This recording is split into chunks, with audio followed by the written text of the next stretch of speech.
Hey everyone, how are you guys? It's been a little while. We've had pretty shitty weather the past few weeks, or the past week I should say. But yeah, today it's clearing up. Temperatures are rising again, so it's actually good to go again with the bike. So yeah, I figured I would see you guys today. Not a commute, not a day.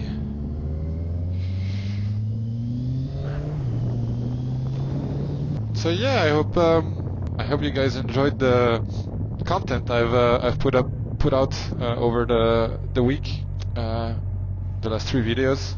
It was kind of a trial for me to see whether or not I enjoyed the whole process and if it actually garnered any attention, which it actually did. So I figured I would keep doing this for a little while, see how far I can push this. But yeah, so last video was about us going on a ride, 60-kilometer ride, and yeah, that was really fun. I hope the time lapse of this was the right format, because yeah, I had more than 2 hours of footage, of course. So I figured that doesn't make too much sense to turn into a long ass video. Instead, a 5-minute time lapse. I think strikes a good balance. Maybe a bit too short. I don't know. Just I guess let me know. But the good thing is there will be more rides coming, and I'll have more opportunities to refine my voiceover skills, which I have to say it's harder than it looks. At least, you know, to comment on something and find things to say about whatever is happening on screen. I'll keep learning and see, yeah, hopefully get better at this. Anyway, so we're on the way today. About 10 degrees Celsius. And there's a cat there, what the hell? What are you doing there, little guy? Better not be playing around here, otherwise you're gonna get run over.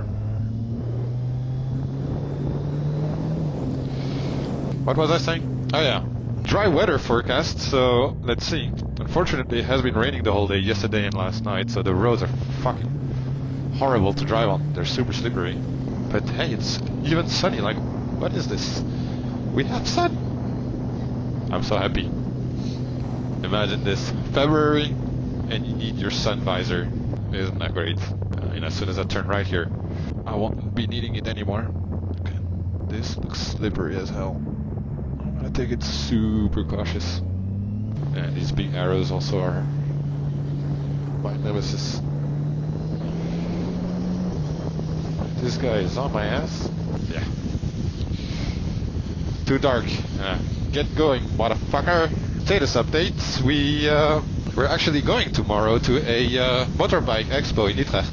It's called Motorbeurs, which is, I guess, a moto exchange, sort of, if you want to translate it literally, perhaps.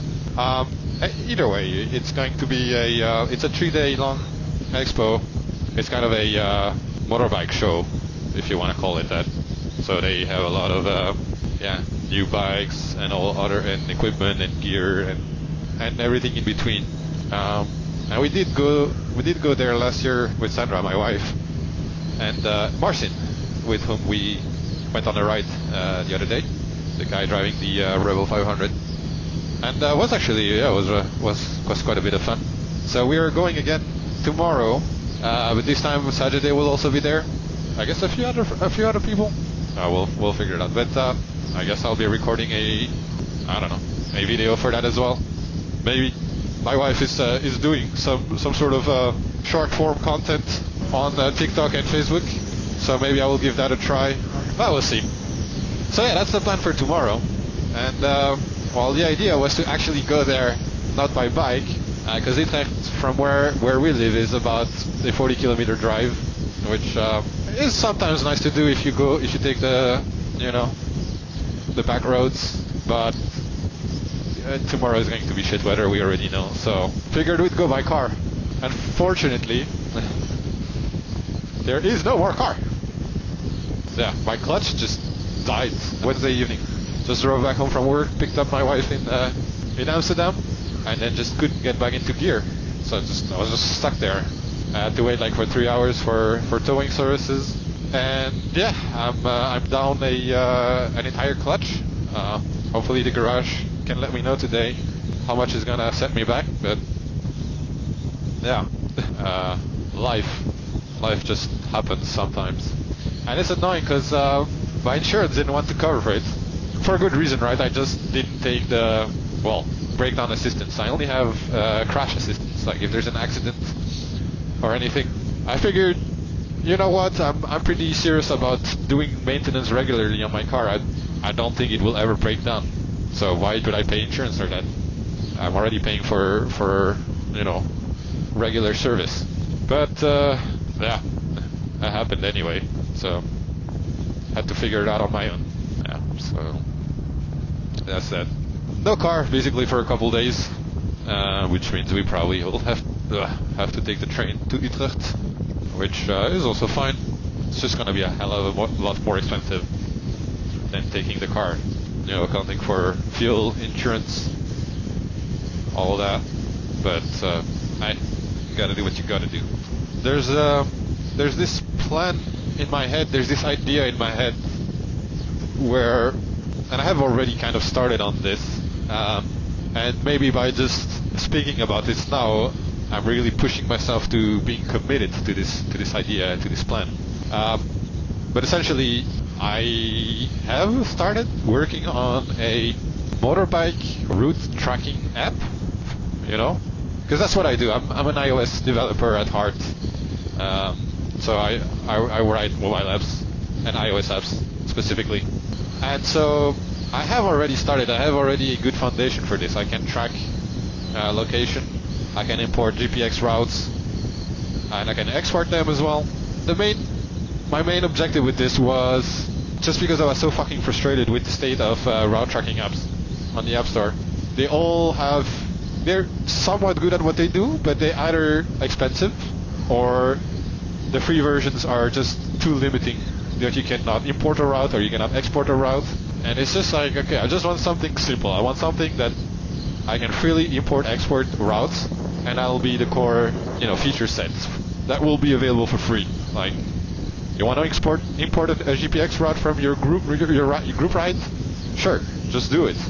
I'm not gonna work on anything like, turn-by-turn navigation. That's just completely out of scope for me. I just want to have the map displayed with a nice, track that you can follow. Of course, it means you have to pay attention to your phone every now and then, but it's not like you have to make exits and turns every 30 seconds. So, just take a look, and maybe I can. Yeah, I don't know. Yeah. So, but anyway, so that's the plan, right? That's something I have already now in the app. Of course, the interface. I'm not a designer, so it's quite ugly. It's functional, and to some they would say that's sufficient enough. But I figured, I'd like to have a nicer user experience. So I still have to refine this a little bit. So that's the plan. But once I have this in a good enough condition that it actually works, because right now also I sort of broke everything, and the positions are not. The app does not receive any new locations anymore, so kind of defeats the whole point. So I have to fix that, and once it is fixed, I will open a public test flight. So if anybody is interested in this, just let me know. I may just share the test flight invite link publicly, and whoever wants to try it is more than welcome to do so. So that's the initial plan, and then obviously I will still want to make some money with this app. So following that, once this is out and it's actually version 1.0, and I release this on the App Store, I will then work on some more complex functionalities that will probably require a server, a backend database, and just have some level of social features like group rides, seeing where people are going, maybe a heat map of your area, these sorts of things. Now, so basically the app that I want to write is going to be pretty niche, I would say, because it will also not have offline maps. That's just not a thing that's possible with Apple Maps right now. They do not let you download their maps data for offline use, so you need to always be connected. which, you know, for me in the Netherlands is not an issue, but I understand this might be an issue for people everywhere else in the world. So the app is going to be niche. It's not gonna provide all the bells and whistles of everything else you can find on the App Store. But I just wanted to have a core set of features and do those well and do them for free. And anything I do other than that is going to be paid, probably subscription based, but even then I will make it like, I don't know, like €5 a month or something like this. And maybe just even a season subscription. I don't even know, because we're bikers, right? Not everybody wants to ride in the winter. So I don't know. I could do a 6-month subscription or something, or a 6-month deal, and you get to use the app for 6 months in summer or something. I don't know. Anyway, so that's the plan at least. If you have any ideas for, you know, what an app like this could also handle, like obviously when I record a route, I record a lot of data, such as, you know, of course your speed, your location, but I can extrapolate some information about this. I can extrapolate acceleration, braking. You know, I may have access to the lean angle of the accelerometer of the device. I don't know how relevant that's gonna be, because of course, like for instance, even now my phone is like at an angle on my handlebars, so maybe that will skew the results. But I don't know, maybe some calibration, and I can have this quite accurate. And actually, I have this now, but in a very rough state. But after you record a route, you can open it up again and see all the data about it. Of course, you will see the track on the map that you've left behind, and you see a bunch of graphs of your speed over time, your distance, total distance, max speed, average speed, these sorts of things. So if there's anything that you think would make a lot of sense to have in this app, I'm all ears, really. Like, so long as it remains somewhat centered around just existing routes that you have, either you drove or you import. So just, yeah, I'm up for comments, and I'm up for suggestions. Then I will try to. I have to find some time now. I was a bit busy with the whole wedding invitation thingy the last pretty much the last month and a half. So I really want to get back into it, because I've done all this groundwork. I've done that in December, mostly December, October. No, even before that. Actually, I think I started last year in August, maybe. I think around that time, September perhaps. I don't remember it. But yeah, so I've done a lot of work already, but I just need to get back to it, and now is the right time to do that. But I had to decompress a little bit after all the pressure of working on this wedding invite website. It was a lot of fun, but it was a hell of a lot of pressure, plus pressure at work, so I had a couple rough weeks. It's behind me now, so I want to get back to this project, because otherwise I'm just wasting my time. I'm not being productive, and I've not been productive because I needed to decompress, and I just wanted to play games. I've been lately playing what is it called, Medieval Dynasty on PC, and I tried it a little bit a couple weeks ago, and didn't really stick. Or I was a bit confused, or I thought it would be a bit too tedious. But then I came back to it last week, and actually quite enjoyed my time. So sometimes it's also just good to not be productive, or at least not in a visible way. Like, I was very productive in game, accomplished a lot of stuff, but obviously if you ask anybody else around me, I was just sitting at a computer, right? So I tend to like those single player games quite a bit. Obviously I still like multiplayer games as well. We do play quite a few games together with my wife, so it's sometimes fun, to spend an evening or two just building our settlement. We played a lot of Valheim, and we still have to get back to it because of the new updates. But yeah, we played a lot of Valheim, and we really enjoyed that.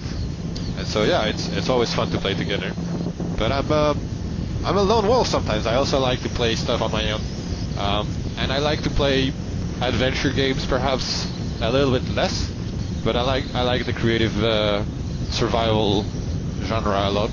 But it depends, right? I also play a lot of Crab Champions. Is that called? How's this called? This game by this music music producer who turned game developer. It's such a good game. Highly recommended. And Valheim just as well, right? Valheim is a masterpiece. No matter what people say. If you're like me and you discovered Minecraft in the early days when it was just still in alpha, I got the same feeling when I started playing Valheim. I was like, holy shit, I'm discovering a brand new world. I know nothing about its inhabitants. I know nothing about the game mechanics. And you're just discovering and discovering, and every time it just you get more recipes for stuff to craft.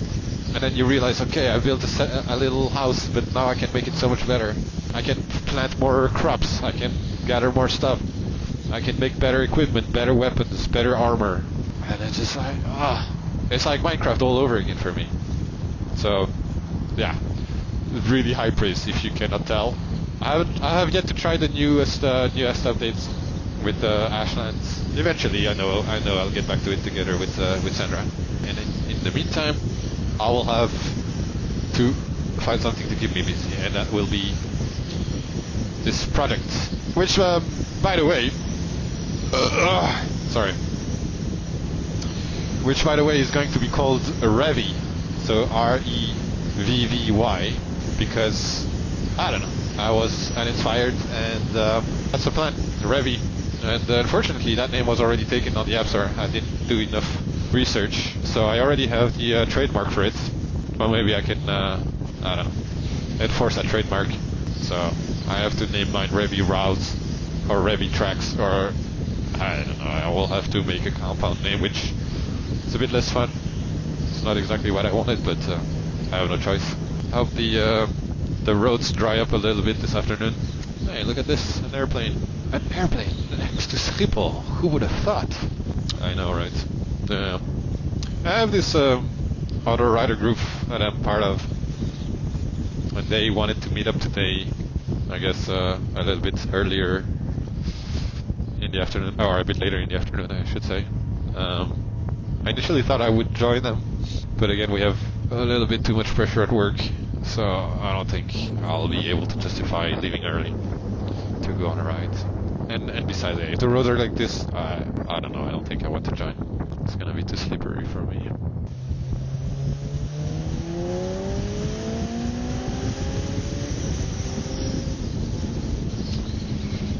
It never gets old. Never gets old. I have an appointment for the first 10,000 kilometers on this bike to service it. I got it almost brand new. It was just about 1,000 kilometers on it when I acquired it. Because again, when I wanted to buy it, I didn't have the money, and when I could buy it, they were not making them anymore. So I got it second hand from a guy in a garage somewhere. I think the guy bought it and then figured it was way too powerful for him. He got scared and then decided to sell it. So I got it, pretty much brand new. And I paid pretty much full price for it, which it's always been my dream bike ever since I got my license and I started riding. Full price it is.